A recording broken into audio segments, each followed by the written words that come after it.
ISPCS के study platform पे आप सभी का एक बार फिर से स्वागत है। तो जैसे कि आप सभी को मालूम है कि हम लोग करंट अफेयर पढ़ रहे हैं क्रॉनिकल वाली मैगज़ीन से। तो जुलाई वाली जो मैगज़ीन है उसका लगभग सब चीज़ कंप्लीट हो गया है, बस वन लाइनर जो उसका है वो बाकी है। तो वो हम लोग तब करेंगे जब सारी मैगज़ीन हो जाएगी, तो उसको रिवीजन के तौर पे करेंगे, ठीक है। तो आज जो हम लोगों को स्टार्ट करना है वो है हमारा अगस्त।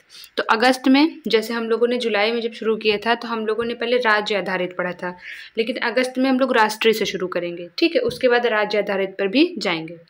तो अगर हम लोग राष्ट्रीय की बात करें तो सबसे पहला है कि उत्तर भारत का पहला जो स्किन बैंक है वो कहाँ पे बनाया गया है? नई दिल्ली के सफदरजंग में, ठीक।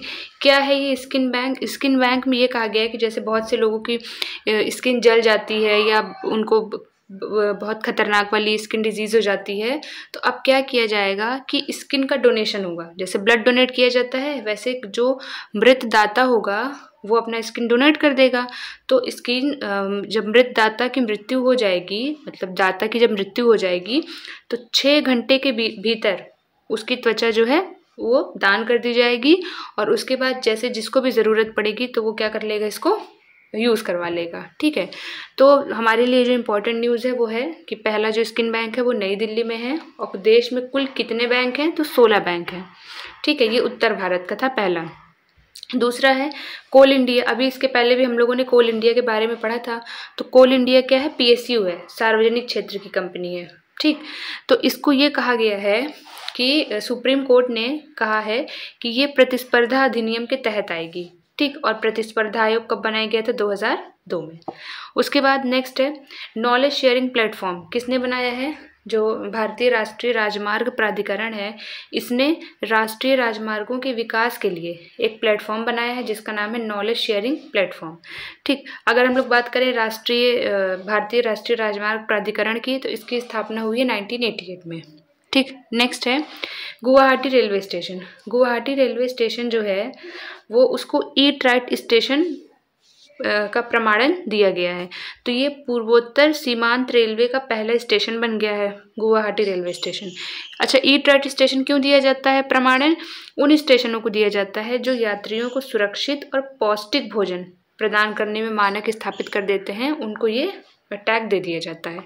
नेक्स्ट है जूली लद्दाख या हेलो लद्दाख। ये क्या है? ये भारतीय नौसेना के द्वारा शुरू किया गया है, नौसेना के बारे में जागरूकता बढ़ाने के लिए। लद्दाख जैसी जगहों पे वहाँ के जो युवा हैं उनके बीच में नौसेना के बारे में जागरूकता बढ़ाने के लिए जूली लद्दाख या हेलो लद्दाख शुरू किया गया है भारतीय नौसेना के द्वारा। नेक्स्ट है गौला नदी। इंपॉर्टेंट है क्योंकि अभी हम लोग ज्योग्राफी में नदी वाला टॉपिक पढ़ रहे हैं। तो गौला नदी खनन को मंजूरी दे दी है पर्यावरण मंत्रालय ने, ठीक। तो ये तो इम्पॉर्टेंट है, लेकिन ज्योग्राफी के अगर पॉइंट ऑफ व्यू से देखें तो गौला नदी भी इम्पॉर्टेंट है। क्यों? ये उत्तराखंड के नैनीताल जिले से निकलती है, ठीक। जैसे हम लोग जब नदी पढ़ते हैं तो हम लोग निकलते हैं और हम लोग पढ़ते हैं कि ओरिजिन कहाँ से हो रहा है और कहाँ पर जाकर वो समाप्त हो रही है। तो नैनीताल जिले से निकलती है और उत्तर प्रदेश में जो रामगंगा नदी है उसमें मिल जाती है। ये किसकी सहायक नदी है? गंगा की, जो कि गंगा नदी से कहाँ पर मिलती है? कन्नौज में। ये हम लोगों ने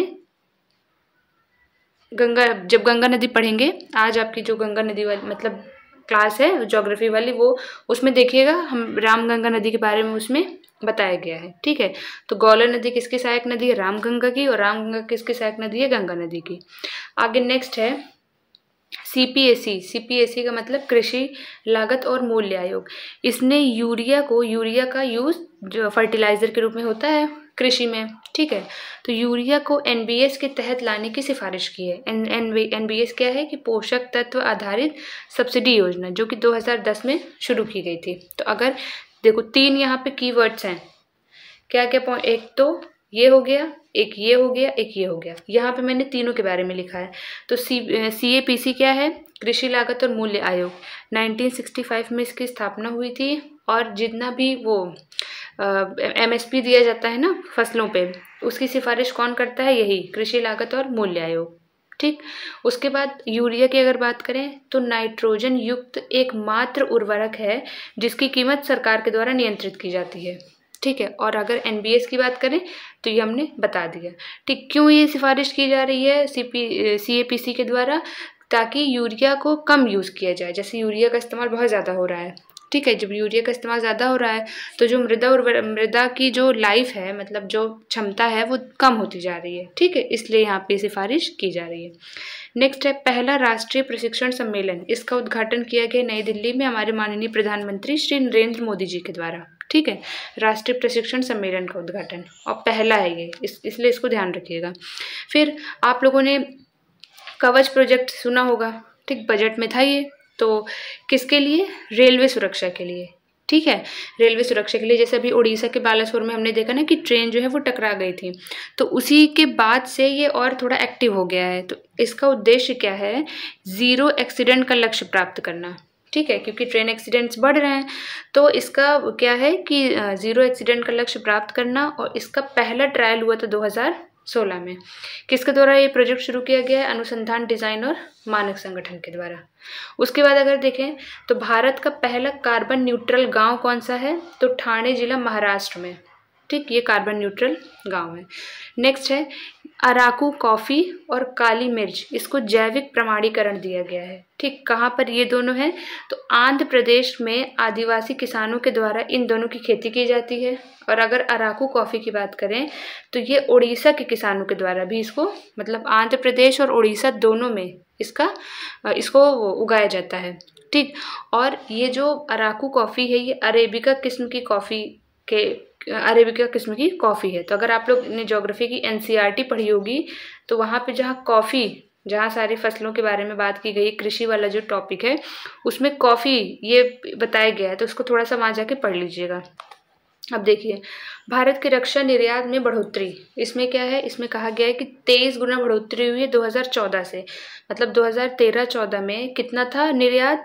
686 करोड़, और 22-23 में 16,000 करोड़ हो गया, ठीक है। तो ये याद रखिएगा कितनी गुना बढ़ोतरी हुई है। अब आगे अगर देखें तो पूर्वोत्तर भारत की पहली एयरलाइन है जेटविंग्स एयरवेज, नाम याद रखिएगा। फिर असम में पहली वाले को थोड़ा ज़्यादा ध्यान दीजिएगा। पहली पानी के नीचे सुरंग का निर्माण किया जा रहा है। कौन सी नदी के नीचे? तो ब्रह्मपुत्र नदी के नीचे, ठीक, दोनों चीज़ ध्यान रखिएगा। उसके बाद हमारे जो प्रधानमंत्री जी हैं उनकी मोदी जी की मिस्र यात्रा हुई है, ठीक है, जो प्रधानमंत्री नरेंद्र मोदी जी हैं उनकी मिस्र यात्रा हुई है। पहली बार कहाँ पे? मतलब पहली बार ये यात्रा हुई थी 1997 में। उसके बाद अब 26 वर्षों में किसी भारतीय पीएम की पहली यात्रा है ये, ठीक है, पहली यात्रा है, जहाँ पर इनको ऑर्डर ऑफ द नाइल, मिस्र का जो सर्वोच्च सम्मान है, उससे भी सम्मानित किया गया है। तो इतना ये आपका था राष्ट्रीय। तो इसको आप लोग अच्छे से करिएगा, इसके नोट्स भी बनाइएगा और इसको बार बार रिवीजन करिएगा। Thank you.